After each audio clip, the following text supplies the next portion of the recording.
Yeah, we did today. So you're talking about the supplemental disaster appropriation that Congress passed several weeks ago, and it's a little bit tricky because the supplemental included $5 billion total, but that was for 2020 and 2021.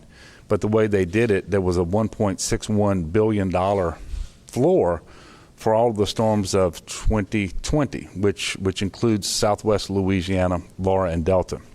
And the amount of funding that we've been allocated is $594 million, right, a little less than $595 million for community development block grant funding that'll flow through HUD for that storm. Quite frankly, we're thankful that we got it. It's taken a long time. It is not, in our view, sufficient to effect a full recovery, especially as it relates to housing. And we will continue to work with our congressional delegation, other members of Congress, and the administration. We know that there will be additional opportunities coming up. I think December the 3rd is the date by which Congress has to take additional action with respect to appropriations to keep government running and so forth. And so we will be going back, both as it relates to 2020, to get additional funding for Laura and Delta, but also to make our case as it relates to Hurricane Ida, which everyone understood that the $5 billion appropriation and the way that they apportioned it, that was just going to be a down payment on the Hurricane Ida recovery efforts.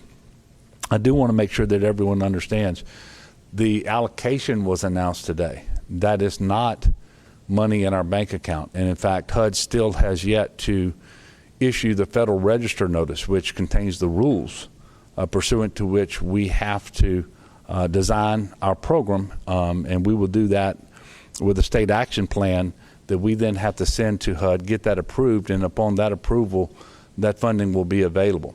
So we're waiting for the Federal Register notice to come out. Don't have any idea when that is going to happen.